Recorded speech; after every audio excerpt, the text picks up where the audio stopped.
विराजित परम श्रद्धेय ज्ञानदाता बोधिकेश्वरदाता पूज्य ब्रह्मी जी के पावन श्री चरणों में देखी अनंत आस्था के साथ भविष्य वंदन नमन।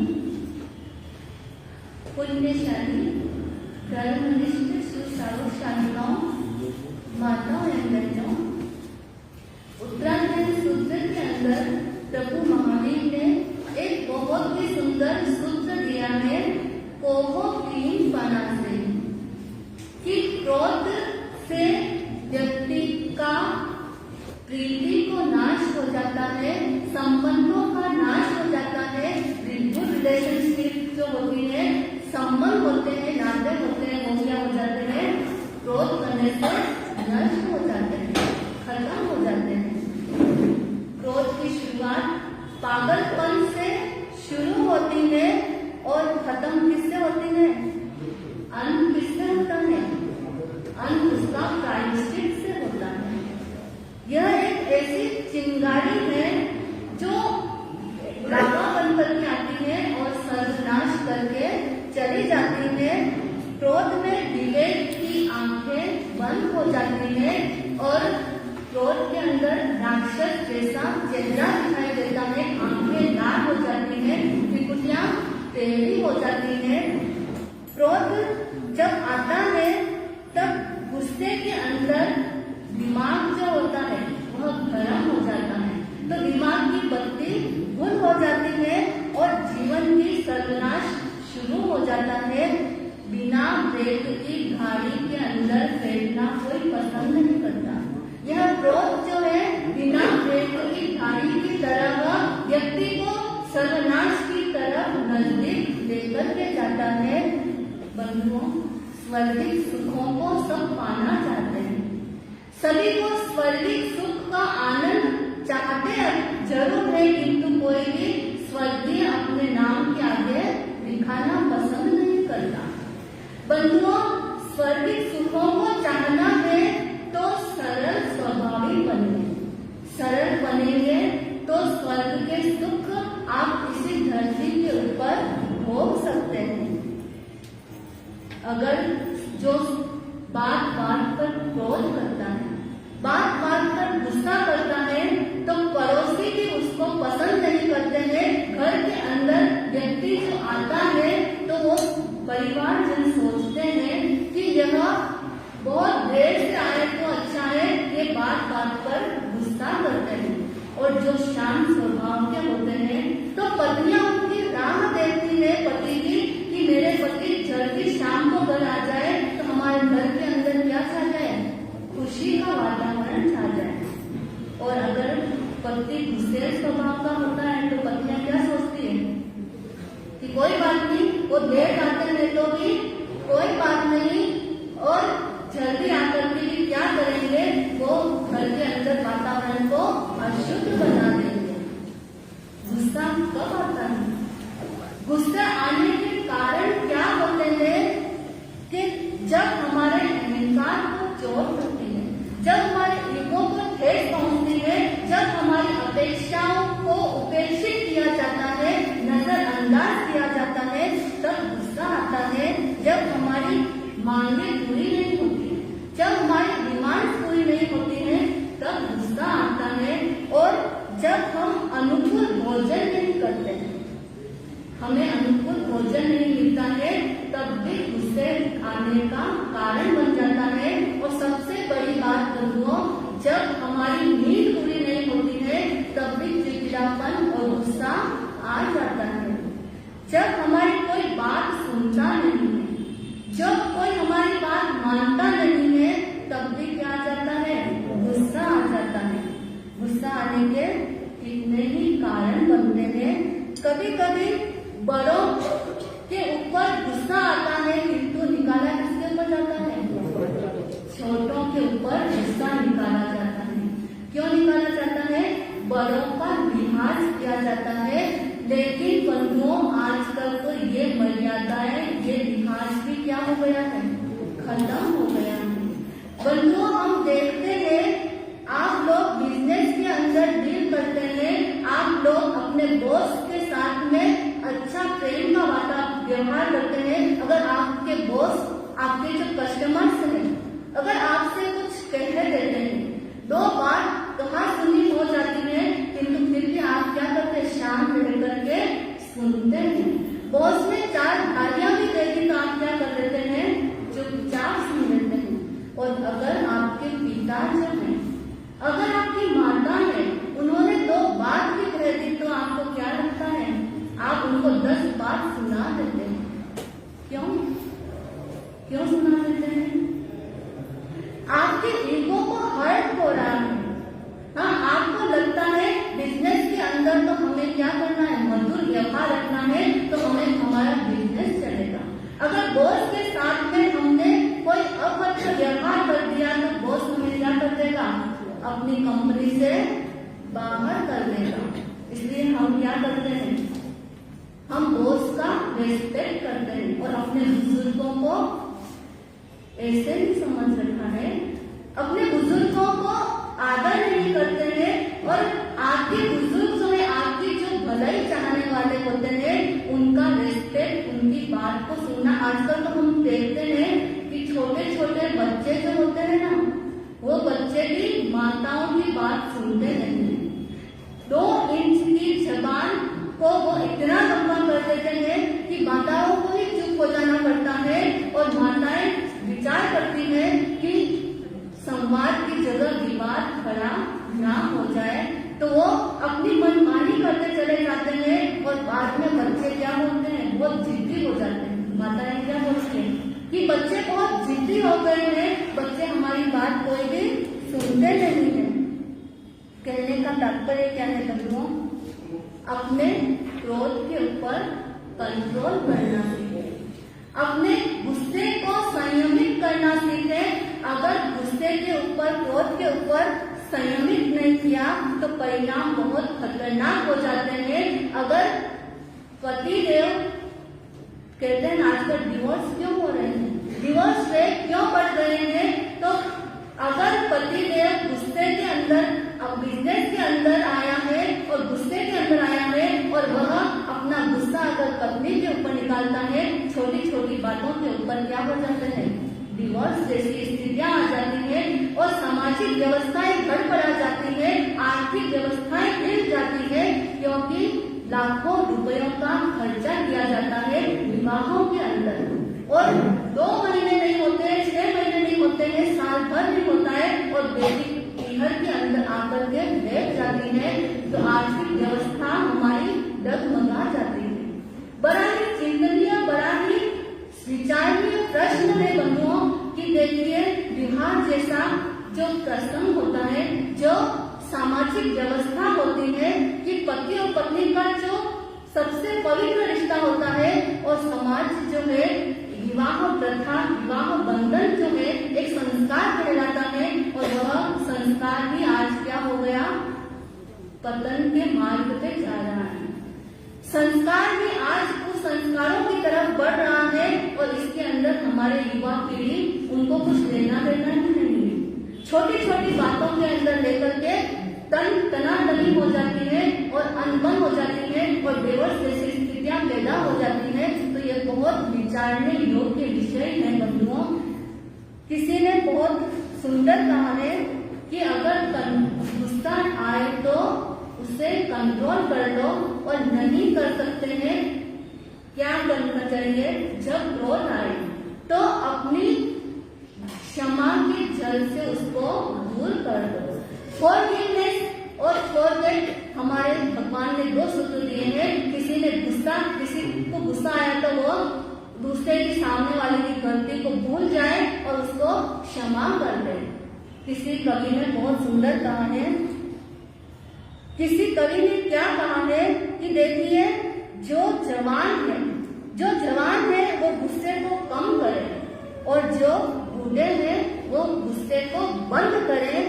जो दादा बन गए हैं वो अपनी दादागिरी को बंद कर दें और जो परदादा बन गए हैं वो दुनियादारी को कम कर दें और धर्म से, अपने प्रभु भक्ति से मन को जोड़ दें।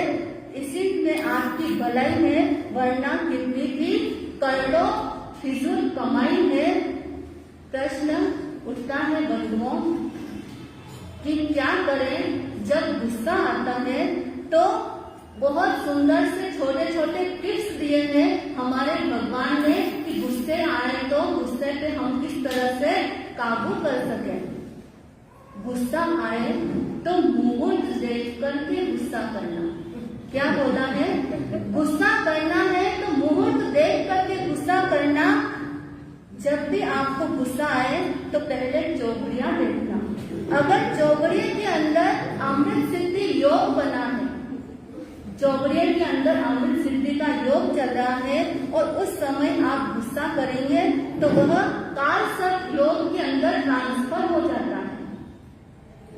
अगर आपने काल सर्प योग के अंदर गुस्से का प्रसंग बना है और आपने शांत रहे हैं, आपने क्रोध को कंट्रोल कर लिया है, तो वह जो काल सर्प योग की है वह अमृत सिद्धि योग के अंदर बदल जाता है। और जब उद्वेग का चौघड़िया होता है, उद्वेग का चौघड़िया चल रहा है, उस समय भी अगर गुस्से का प्रसंग आया है और आप शांत रहते हैं, आप कोई प्रतिक्रिया रिएक्शन नहीं करते हैं, तो आपके मन को वह स्थिर बनाता है और आपको बड़ा लाभ प्राप्त होता है और शुभ और लाभ का चौघड़िया चल रहा होता है। और उस समय आपने कोई प्रतिक्रिया नहीं की गुस्से के प्रति, आप शांत बने रहे हैं, तो वह आपका गुस्सा कंट्रोल हो जाता है और आपको बिजनेस के अंदर आपको बड़ा लाभ मिलता है और लक्ष्मी की प्राप्ति होती है। नहीं तो अगर शुभ और लाभ का चौघड़िया चल रहा है और आपने अपने गुस्से के ऊपर कंट्रोल नहीं किया, काबू नहीं किया, तो आपको भारी हानि उठानी पड़ सकती है। बंधुओं, जब गुस्सा आए तो मुस्कुरा लिया कीजिए। एक सूत्र दिया है कि जब गुस्सा आए तो अपने चेहरे के ऊपर ऐसी हंसी छोड़ दीजिए तो गुस्सा क्या है पल भर में चला जाएगा। पानी के अंदर लकीर खींचते हैं, पानी लकीर गायब हो जाती है, जैसा कुछ ही क्षणों के अंदर गुस्सा भी क्या हो जाता है, गायब हो जाता है। इसलिए गुस्से के प्रसंग के ऊपर आप ऐसे पेश आए, मुस्कुराकर पेश आए, अपनी बात को रखना है तो बड़े ही शालीनता के साथ रखेंगे तो सारी समस्याएं अपने आप सुलझ जाएंगी। चेहरे के ऊपर मुस्कुराहट होती है तो गुस्सा भी दिखाई नहीं देता। बंधुओं, मुस्कुराते हुए चेहरे बहुत सुंदर हो सकते हैं। आप भी जरा मुस्कुरा लीजिए ना, कितने सुंदर दिखते हैं मुस्कुराते हुए। और वही क्रोध के अंदर आपका चेहरा देखने को मिले तो सामने वाला देख करके पागल हो जाएगा। ये कैसा है, ये व्यक्ति कैसा है जो पागलों की तरह दिखाई दे रहा है। तो जिंदगी के अंदर मनुष्य मुस्कुराते रहे, प्रेम और प्रीति और मैत्री के भाव बढ़ाते रहे तो जिंदगी खुशनुमा बन जाती है। जिंदगी में सदा मुस्कुराते रहो, जिंदगी में सदा मुस्कुराते रहो, फासले कम करो दिल मिलाते रहो, फासले कम करो दिल मिलाते रहो। दर्द के साथ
बताए हैं। मनोवैज्ञानिकों ने भी बहुत सुंदर दुष्परिणाम बताए हैं। वह कभी अलग चर्चा करेंगे इसके बारे में। इन्हीं शब्दों के साथ में अपने वक्तव्य को मैं विराम देती हूँ। ओम शांति। श्री मंदिर स्वामी की प्रार्थना निकाल लीजिए। स्वामी श्री मंदिर भगवान तुमरो सत्य पुण्य करना। स्वामी श्री मंदिर भगवान तुमरो सत्य पुण्य करना। पूंजो कर कर तेरो नाम तीजो भारत आलीशान। पूंजो कर कर तेरो नाम तीजो भारत आलीशान। विश्व बचावे वन से नीलकंठ ज्ञान बचावे आत्म राम। विश्व बचावे वन से नीलकंठ ज्ञान बचावे आत्म राम। हरिजन की कृपा मिटा दे देवे जो जग में विश्राम। हरिजन की कृपा मिटा दे देवे जो जग में विश्राम। श्रीमंदर भगवान श्रीमंदर भगवान जो बच्चों को वरदान। खोलो भीतर शुद्ध मुकाम। जो बच्चों को वरदान। खोलो भीतर शुद्ध मुकाम।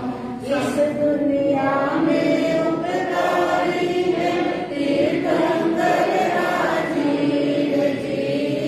इस दुनिया में मृत्युंजय है लोकोत्तम स्वामी जी। जय हो विद्यमान जय हो विद्यमान। खुला दिलावर दरबार मिलवो सिद्धानम निर्वाण। खुला दिलावर दरबार मिलवो सिद्धानम निर्वाण। स्वामी श्रीमंदर भगवान तुमरो सत्पुण्य करना। जो भी तेरो पुण्य भावत हो दिखो उसको मंजिल जी। जो भी स्वागत पुण्य प्राप्त हो टूटो उसकी भवजंजी। जियो भगवान जियो भगवान। जग में लागे अलग ज्ञान। खुल जा सिम सिम केवल ज्ञान। जग में लागे अलग ज्ञान। खुल जा सिम सिम केवल ज्ञान। स्वामी श्रीमंदर भगवान तुमरो सत्पुण्य करना। नामे थाने द्रव्य भावे भव पारक साहिल जी। पूजा कीर्तन तत्क्षण रीजन पंचम भगदानीर जी। जीवंता जशना जीवंता जशना।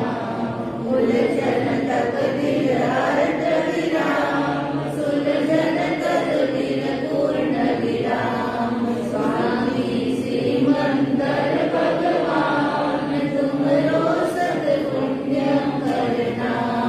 पूंजो कर कर तेरो नाम तीजो भारत आलीशान। स्वामी श्रीमंदर भगवान तुमरो सत्पुण्य करना।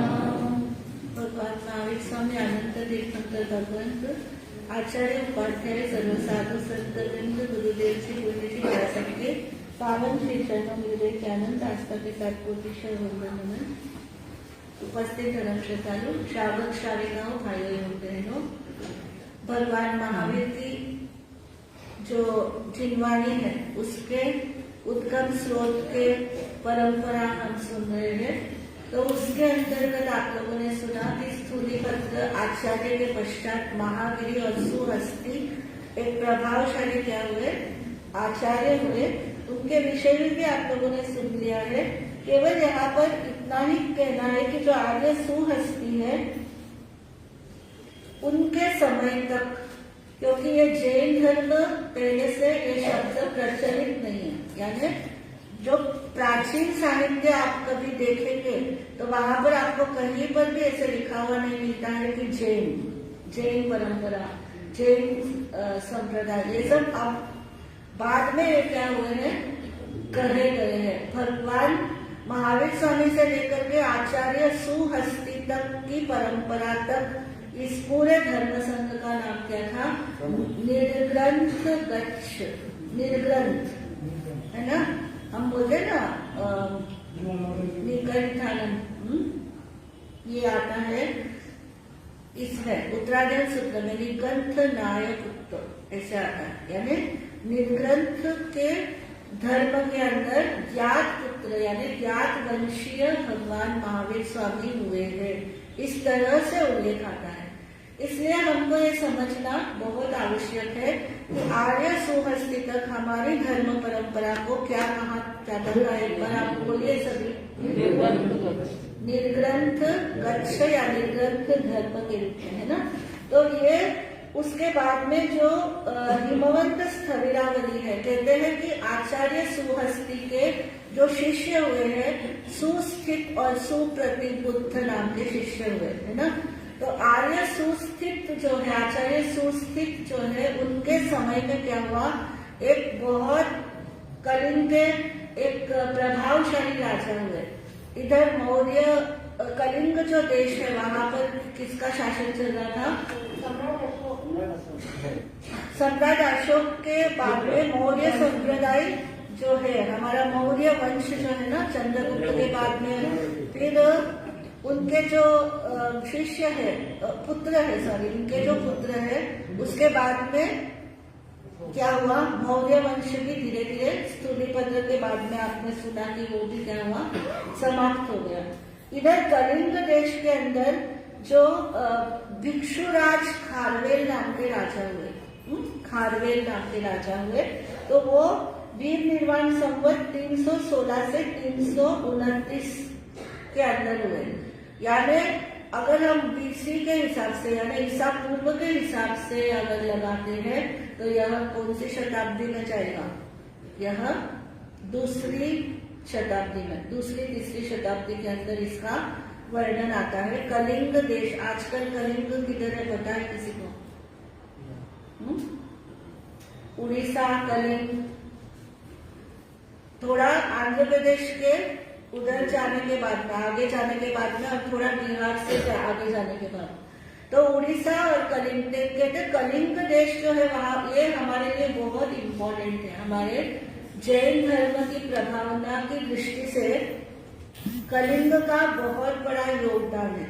कलिंग के अंदर ही भिक्षुराज के नाम से, जैसे हमारे जो मुनि महाराज होते हैं, तो मुनि महाराजों को पहले भिक्षुक संघ के रूप में कहा जाता था, श्रमण संघ या भिक्षुक संघ के रूप में। तो जो भिक्षुओं के आदरणीय है, आज भी हमारे बौद्धों के जो संत होते हैं उनको क्या बोलते हैं, बौद्ध भिक्षु बोलते हैं, है ना। तो भिक्षु ये संत का ही क्या है, दूसरा नाम है। जो भिक्षाचर्या से अपना निर्वाह करते हैं वो कौन होते हैं, भिक्षुक होते हैं। तो यहाँ पर ये भिक्षुक की उपासना करने वाला, आपका एक दूसरा नाम क्या है श्रावकों का, श्रमणोपासक। श्रावकों का दूसरा नाम क्या है, श्रमणोपासक। क्यों कहते हैं, क्योंकि साधुओं की सेवा करना ये श्रावक का धर्म है। साधुओं को उपासना करता करता वह भी उस भगवान के रास्ते के ऊपर चलने का उपक्रम करता है, उसके ऊपर चलने के लिए आगे उद्यत होता है ना, प्रवृत्त होता है, इसलिए उसको क्या कहते हैं, तो इस श्रमणोपासक कहते हैं। तो इसी तरह से भिक्षुराज ने के पीछे भी एक टाइटल लगा था, नाम तो उनका क्या था, खारवेल नाम था। लेकिन उनके पीछे जो टाइटल लगता था वो भिक्षु राज लगता था। क्यों लगता था? क्योंकि भिक्षु राज में हमारे पूर्वों के ज्ञान का 10 पूर्व का ज्ञान चला आ रहा है ना। अपने को ये ध्यान में रखना है कि ये जो पीरियड चल रहा है कौन सा है? 10 पूर्व धरों का चल रहा है, पूर्वों के ज्ञान का चल रहा है। तो उन्होंने क्या किया? पूर्व ज्ञान को और 11 अंगों को दोनों को सुरक्षित रखने का उन्होंने एक बहुत बड़ा उपक्रम किया। और दूसरी बात उन्होंने क्या किया? जो जैनियों और बौद्धों का अत्याचारी राजा था पुष्यमित्र, जो शुंग डायनास्टी चालू हुई थी, उनके नाम से शुंग वंश चालू हुआ था, है ना। तो ये पुष्यमित्र ये उसी समय की बात है, इसके बाद ही उनका शासन आता है। तो इन्होंने क्या किया कि खारवेल राजा के समय में इन्होंने जैन और बौद्ध भिक्षुओं के ऊपर और लोगों के ऊपर अत्याचार करना प्रारंभ किया। तो खारवेल राजा जो सर्वधर्म समन्वय और अहिंसक था, उसने देखा तो उसने अपने 8वें वर्ष में, उसका जब राज्य शासन चल रहा था, उसके 8वें वर्ष में उसने पहला आक्रमण पुष्यमित्र शुंग के ऊपर किया और उसे पराजित किया। फिर उसके बाद भी वापस क्या हुआ? फिर उसने अपना अत्याचार नहीं छोड़े। फिर उसने दूसरी बार अपने राज्य शासन के 12वें वर्ष में दूसरा आक्रमण करके भी उसको क्या किया? पराजित किया, उसका शासन नहीं चलने दिया। इस तरह से राजा खारवेल ने बहुत बड़ा एहसान किया। जैन और बौद्ध धर्म को उसने सुरक्षित रखा। न केवल सुरक्षित रखा, लेकिन उसने बहुत बड़ा सेमिनार का आयोजन किया। जो खारवेल राजा का जो सम्मेलन है वो कहाँ पर हुआ था? तो कहते हैं कुमारगिरी पर्वत के ऊपर, उड़ीसा के अंदर कुमारगिरी पर्वत है। वहां पर उसने क्या किया? समस्त धर्म संघ को एकत्रित किया, वहां पर सम्मेलन किया।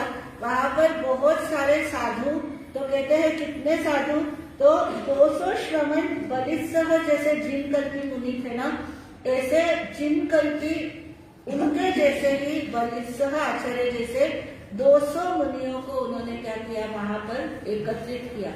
उसके बाद में सुस्थित आदि आचार्य सुस्थित आदि 300 स्थविर मुनिराजों को वहां पर एकत्रित किया। देखो इतनी व्यवस्था की उन्होंने, राजा ने इन सभी के रहने की व्यवस्थाएं भी तो की है। तो वहां पर बहुत सारी गुफाएं मिलती है। कभी आप उड़ीसा की गुफाओं को देखने जाओ, कभी उस तरफ देखो, तो वहां पर क्या है? बहुत सारी गुफाएं वहां पर बनाई थी उन्होंने। हालांकि गुफाएं बहुत छोटी छोटी थी, लेकिन फिर भी उस समय उनसे जो व्यवस्थाएं बनी उन्होंने वो व्यवस्थाएं प्रदान की। तो ऐसे 200 जिन कल्प समान श्रमणों को, 300 स्थविर कल्पी साधुओं को, आर्या यानी आर्या का नाम मतलब महासती जी, साध्वी जी, आज हम बोलते हैं ना महाराज जी, साध्वियों के जो नाम है तो उस समय आर्या नाम से कहते थे। अभी आप सुन रहे आर्य बलिसह, तो थोड़ी थोड़ी क्या हो गई भाषा में भी और बोलने में भी थोड़ा परिवर्तन आ रहा है। पहले आचार्य बोलते थे, फिर आर्य सुधर्मा भी बोलते हैं। आर्य सुधर्मा को आचार्य सुधर्मा को आर्य सुधर्मा भी कहते हैं।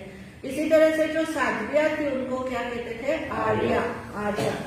आज भी दिगंबर परंपरा में आर्जिका कहते हैं। तो ये प्राकृत है। आर्या का आर्जिका, यह को ज बनता है, वो किससे? प्राकृत भाषा में बन जाता है। तो आर्या पोइनी थी, पोइनी नाम की महासती, बहुत बहुत इम्पोर्टेंट है। इतनी बड़ी व्यवस्था शायद किसी ने की हो खारवेल के बाद में या पहले भी, है ना।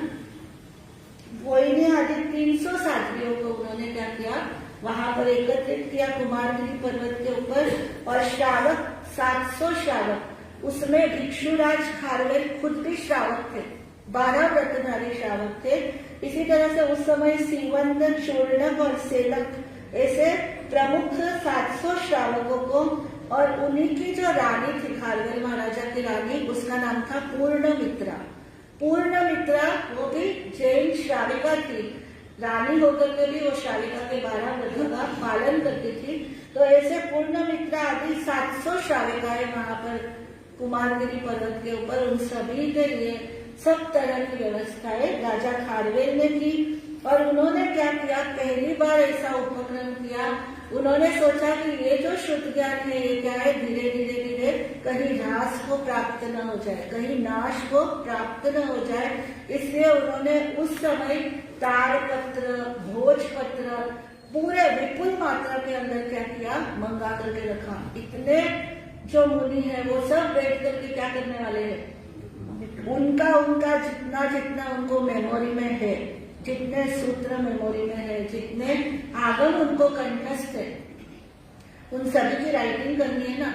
आसान नहीं है काम, बहुत बड़ा कार्य है ना। आज आपने कभी देखा हो गुजरात के अंदर वल्लभी के अंदर जो मंदिर है, पारिखाना जाते वक्त वल्लभी आता है।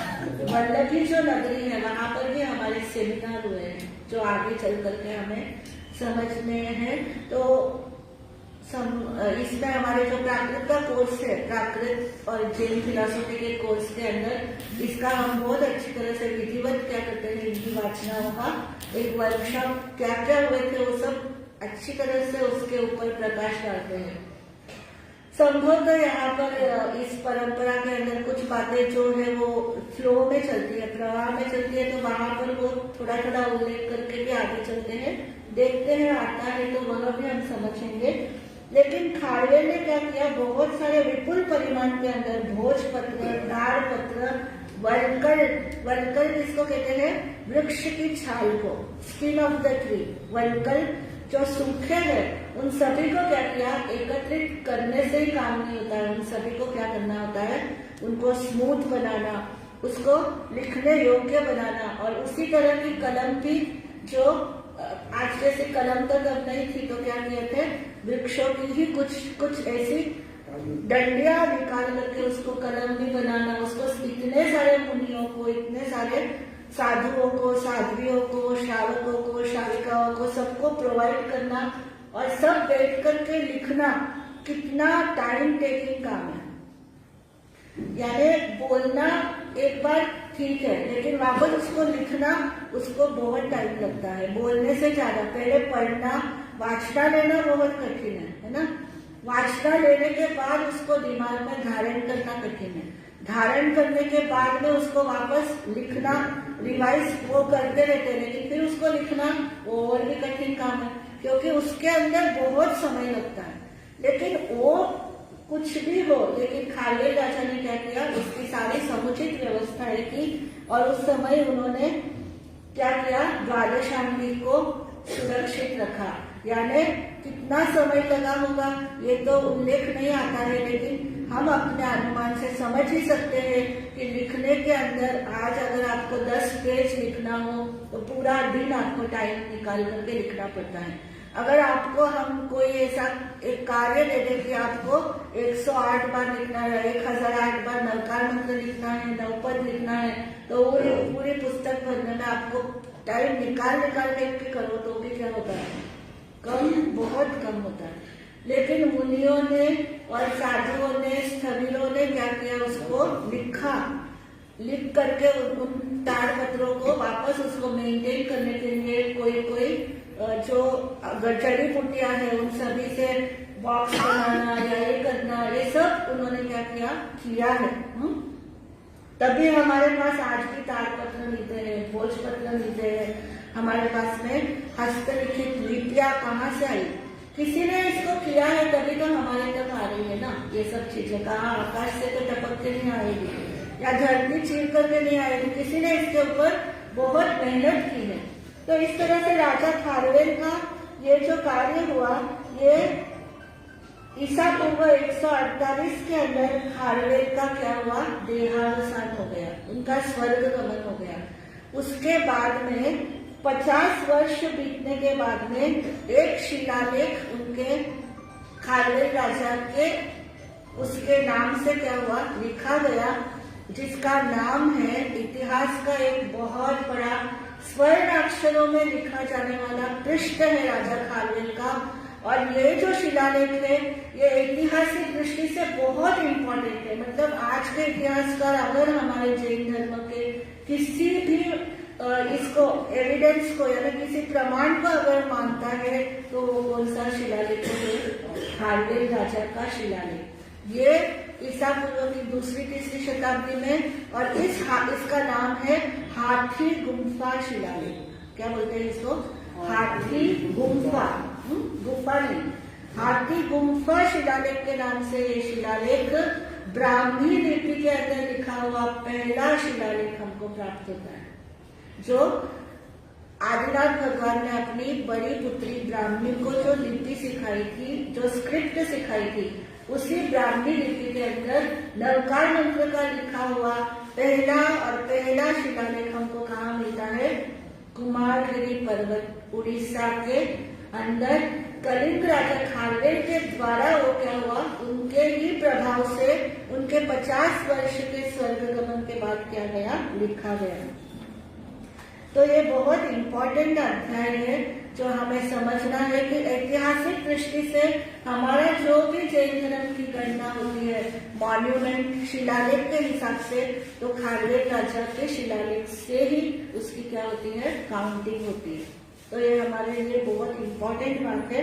उसके बाद में जब खारवेल राजा का स्वर्गवास हो गया तो शुंग तो ऑलरेडी क्या कर रहा था, उसने आक्रमण कर ही लिया था 2 बार। तो उसके बाद में पाटलिपुत्र और मगध कहो, कलिंग कहो, उस तरफ के सारे इलाके के ऊपर क्या हो गया, अभी पुष्यमित्र शुंग का अत्याचार भरा राज्य प्रारंभ हो गया। उसने तो क्या किया, किसी भी धर्म के साथ सिर्फ उसने एक बहुत बड़ा कार्य जो किया, वैदिक यज्ञ यागों का प्रचलन किया। मतलब सबसे पहले अश्वमेध यज्ञ का उसने क्या किया, बहुत बड़ा आयोजन किया। और उसके बाद में उसी यज्ञ के प्रभाव से क्या हो गया, जैसी राजा वैसी प्रजा। भारत के विभिन्न अंचलों में यज्ञ करवाने के प्रथा प्रारंभ हो गई। ये करने के साथ साथ में शुंग ने उस अत्याचार, दोनों धर्मों पर अत्याचार किया। और इसी वजह से क्या हुआ, उस समय में शुंग के राज्य के अंदर जैन धर्म का कोई भी विकास नहीं हुआ। उसको कोई भी आश्रय प्राप्त न होने से वह एकदम से क्या हो गया, ठहर सा गया। उसके बाद में आचार्य स्वाति हुए, सुस्थित और सुप्रतिबद्ध के बाद में अनेक कठिनाइयां जैन संघ को सामना करना पड़ा। उनको कहीं पर भी स्थान मिलता नहीं है, उनको धर्माराधना करने के लिए कोई स्वतंत्रता प्राप्त नहीं होती है, उनको अपना कोई भी महोत्सव या पर्व मनाने के लिए कोई भी वो कुछ कर ही नहीं सकते हैं, उनके ऊपर बंदिशें लग गई हैं। और यहाँ तक कि अगर वो खुद कुछ करते भी हैं तो राजा की तरफ से उनके ऊपर क्या हो जाता है, बहुत सारे अत्याचार भी किए जाते हैं। हो सकता है मारते भी होंगे, पीटते भी होंगे। लेकिन उसके कारण से क्या हुआ, जैनियों को बहुत सारी कठिनाइयों का, जैन संघ को, पूरे साधुओं को श्रावक श्राविकाओं को बहुत बड़ी कठिनाइयों का सामना करना पड़ा। लेकिन फिर भी धर्म संघ चलता रहा। आचार्य स्वाति जो हुए, उन्होंने भी 11 अंक 10 पूर्वों का ज्ञान प्राप्त किया। और उसके बाद में श्यामाचार्य हुए हैं, वो 13th वाचनाचार्य हुए, 13वें वाचनाचार्य हुए। उन्होंने बहुत बड़ा कार्य किया और वो ऑल्सो युग प्रधानाचार्य भी थे, है ना। अब आपको मैंने कल बता दिया कि वाचनाचार्य, गणाचार्य, युग प्रधानाचार्य में क्या फर्क होता है। वाचनाचार्य वाचना कुशल होता है, अपने गण के अंदर गणाचार्य अपने गणों को संभालता है और दूसरे गणों को भी मैनेज करता है। लेकिन युग प्रधानाचार्य जो है वो पूरे युग को क्या करता है, उसकी बात मान्य होती है। जैसे एक शासक अगर राजनीतिक स्तर के ऊपर कोई नेता बात करता है तो वो कोई भी धर्म और मजहब का हो, वो चाहे हिंदू हो या मुसलमान हो, वो चाहे जैन हो या बौद्ध हो या वैदिक हो, सभी क्या करते हैं, एक साथ उसकी बात को उनको माननी पड़ती है। कानूनन उनको समझना और आचरण करना पड़ता है।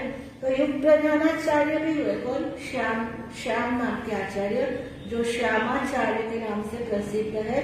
उनकी विशेषताएं क्या थी, वो द्रव्यानुयोग के बहुत बड़े विद्वान थे। द्रव्यानुयोग, द्रव्य किसको कहते हैं और अनुयोग किसको कहते हैं, आगे चल करके ये अनुयोगों से आपने कभी सुना भी होगा कि 4 अनुयोग है, हमारे यहाँ पर कल महासती कृष्ण शास्त्री जी ने आपको किसके बारे में प्रवचन किया था? थोड़ी आपकी टेस्ट की जाए मेमोरी। कल किसके बारे में चर्चा की थी महासती कृष्ण शास्त्री जी ने? किसी को भी एक को भी याद?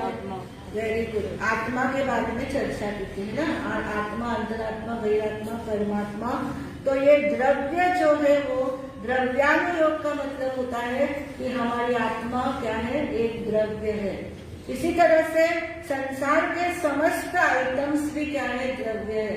कभी आप लोगों को ऐसा भी पंचकांड साधु साध भी दिलाते हैं और कहते हैं कि आज आप 25 द्रव्य के उपरांत द्रव्य का त्याग करना, यानी 25 आइटम्स से ज्यादा आइटम्स आप भोजन के अंदर क्या करना? नहीं लेना। मंजन पानी से लेकर के सारे जितने भी खाओगे, रोटी है, सब्जी है या दूसरी चीजें XYZ, तो उन सब की क्या करना? गिनती करना और 25 हो तो उसके आगे स्टॉप कर देना, बस उसके अंदर अंदर ही खाना। द्रव्य बोलते हैं ना उसको। तो 25 द्रव्य का त्याग, 30 द्रव्य का। तो ये द्रव्य का मतलब होता है आइटम, यानी संसार के जितनी भी वस्तुएं हैं वो द्रव्य कहलाती है। द्रव्यानुयोग के अंदर, यहाँ पर आध्यात्मिक परिभाषा के अंदर, जब हम द्रव्य को हम जब समझते हैं तो इसका अर्थ होता है हम अपनी आत्मा को समझते हैं और कर्म, लेश्या, ये सब चीजों को समझते हैं जो हमारे आत्मा को क्या करती है? प्रभावित करती है। तो ये द्रव्यानुयोग का इन्होंने अलग से क्या किया? एक आगम का जो है एक भाग उन्होंने द्रव्यानुयोग की उन्होंने क्या किए? वो बहुत विशिष्ट विद्वान बन गए। मतलब स्पेशलाइजेशन हो जाती है ना, जो कोई स्पेशलिस्ट होते हैं, है ना, दांत के स्पेशलिस्ट होते हैं, कोई आंख के स्पेशलिस्ट होते हैं। इसी तरह से हमारे जो आगम है उन आगमों की भी स्पेशलाइजेशन होती है, क्योंकि उसके कई विषय है। तो इनको जो बहुत अच्छा कमांड था उसके किसके ऊपर था? द्रव्यानुयोग के ऊपर, यानी आत्मा की जो भी बातें हैं वो उसको बहुत अच्छी तरह से क्या कर सकते हैं? उसको डीपली व्याख्यायित कर सकते हैं। तो ये बहुत बड़ा कार्य होता है, ये अपने आप में यूनिक कार्य होता है जो और कोई नहीं करता। तो ये द्रव्यानुयोग की उन्होंने क्या किया? अच्छे विद्वान थे, निगोद के विशिष्ट व्याख्याता थे। जितने भी निगोद है, निगोद का मतलब होता है जो एकेंद्रीय वनस्पति जिसके अंदर एक शरीर में अनंत जीव, असंख्यात जीव होते हैं, अनंत जीव होते हैं, वो क्या होते हैं? निगोद।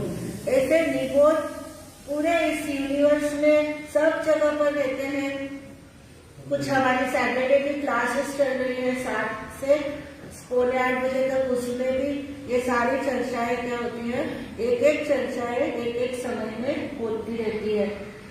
तो ऐसे नित्य निगोद जो होते हैं उनकी डीप से डीप व्याख्या करना ये जानते थे। कौन? श्यामाचार्य। याद रखना बंधु, नहीं तो आप नोट भी करके रख सकते। श्यामाचार्य है। उसके बाद में पनवना सूत्र की उन्होंने रचना की। आपको पहले भी बताया कि एक ही बार में हमारे आगमों की रचना नहीं हुई है, अलग अलग समय में हमारे आगम लिखे गए हैं।